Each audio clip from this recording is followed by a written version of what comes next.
اللہ نے ہر دور کے ہر باطل کی ہر صورت کو دعوت کے ذریعے سے توڑا ہے۔ ایک ہی راستہ شروع سے رسول اللہ صلی اللہ علیہ وسلم تک اللہ تعالیٰ نے اپنایا، اس میں کوئی دوسرا راستہ ہمیں نظر نہیں آتا۔ قرن اول میں دعوت غالب ہے، پھر قرن ثانی میں دعوت غالب تو ہے لیکن ساتھ حکومتیں شامل ہو گئی ہیں، سیاست آ گئی ہے۔ قرن ثالث میں پھر یہ چیز مدھم ہونا شروع ہوئی کہ حکومت غالب آتی گئی، دعوتی جذبے مدھم پڑتے گئے، پھر آپس میں جنگیں عروج پر چلی گئیں۔ اللہ چاہتا تو نہ ہوتا، لو شاء اللہ لجعل الناس امۃ واحدہ، لیکن اللہ کی حکمت ہے کہ اس نے اختلاف کو باقی رکھا۔ اس میں اس کا امتحان ہے، اپنے بندوں کا امتحان ہے۔ تو اس دین کی حفاظت اللہ کو مطلوب تھی، تو اس کے قبل اس کے کہ لوگ ہوا پرستی میں گمراہ ہوتے، اور وہ شخصیات جو مجمع علیہ تھیں، اور وہ شخصیات جو ہماگیر تھیں، جن کا علم زندگی کے تمام شعبوں سے جو متعلق ضروریات ہیں، ان سب پر ان کا علم حاوی تھا۔ ایک آدمی پورا مدرسہ ہوتا تھا۔ ایسے لوگ کم ہوتے جا رہے ہیں، ہوائے نفس بڑھتی جا رہی ہے، تو اللہ نے امت کو 4 مذاہب پہ جمع کر دیا۔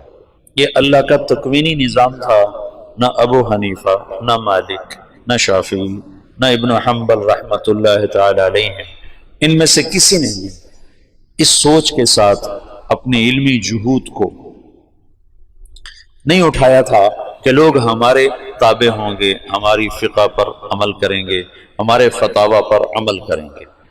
یہ عند اللہ قبول ہوئے۔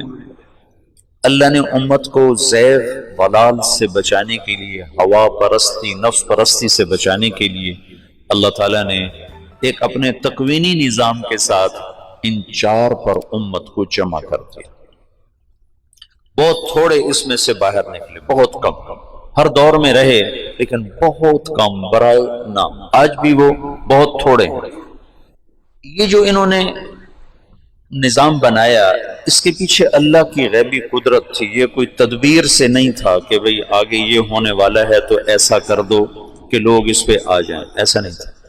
دین کی حفاظت کے لیے اللہ کا اپنا غیبی نظام چلا کہ سورج مغرب سے جب تک نہیں نکلتا اللہ نے اسے باقی رکھنا ہے۔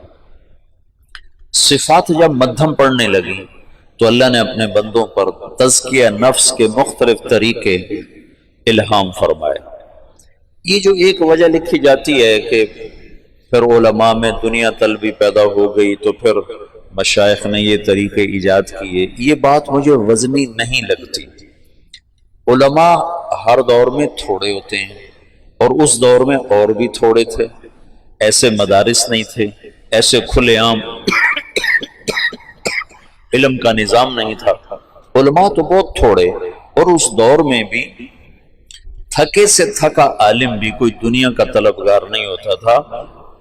میں آج تمہارے دورے کے بچوں کو کہہ رہا تھا کہ آج بھی جتنے ہمارے مدارس سے فارغ ہونے والے لڑکے ہیں، 100 میں 1 کوئی ہوگا جو اس دین سے دنیا چاہتا ہوگا، ورنہ اس گئے گزرے دور میں بھی ساری کمیوں کے باوجود وہ مخلص ضرور ہوتا۔ وہ اپنے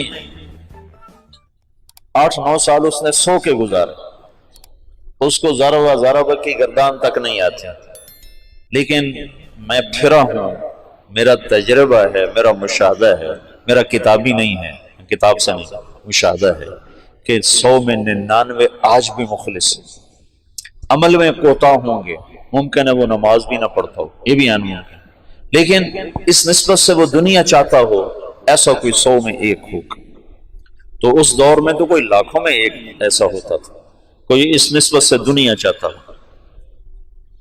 یہ بھی اللہ کا ایک تکوینی نظام چلا، جیسے کہ مذاہب اربع کو اللہ نے وجود دیا تو وہ 4 حضرات اس لیے نہیں بیٹھے تھے کہ اب ہوائے نفس ہے اور علم کا زوال ہے تو ہم ایک ترتیب بنا رہے ہیں، ایسی بات نہیں تھی۔ ایسے ہی یہ جو صفاتی محنت تھی یہ اس بنیاد پر نہیں تھی کہ علماء میں دنیا طلبی پیدا ہو رہی ہے، لوگوں میں دنیا طلبی پیدا ہو رہی ہے۔ اس زمانے کے لوگ بہت اعلیٰ صفات کے مالک تھے، ظلم و ستم تھا، ظلم و ستم تھا، وہ بھی بادشاہوں میں، نہ کہ عوام الناس میں، نہ کہ عامت الناس میں۔ تو اللہ کا ایک اپنا غیبی نظام تھا کہ اس نے صفات کو باقی رکھنا ہے، تو اس نے اپنے بندوں پر تزکیہ نفس کے مختلف طریقوں کو زندہ فرمایا۔ امام مالک فرماتے ہیں لَن يُصْلِحَ آخِرُ هَذِهِ الْأُمَّةِ إِلَّا بِمَا صَلَحَ بِهِ أَوَّلُهَا، اس امت کے آخری طبقے کی جو اصلاح ہوگی وہ اس طرح ہوگی جیسے پہلے کی ہوئی۔ قرن اول میں جو اصلاح کا نظام ہے وہ دعوت کا چلا ہے، دعوت کا نظام چلا ہے۔ دعوت کے ذریعے سے، دعوت کی جہد کے ذریعے سے، اللہ کے راستے میں نقل و حرکت کے ذریعے سے علم بھی زندہ ہوا، تزکیہ بھی زندہ ہوا۔ پھر دعوت اجتماعی شکل میں ماند پڑی، تو پھر یہ آخری دور کی آخری کوشش ہے۔ اس کے سرے جا کر ملتے ہیں اوپر، جب اللہ سارے عالم کے لیے ہدایت کا فیصلہ فرمائے گا تو یہ دعوت کے سلسلے وہاں جا کے مل رہے ہیں۔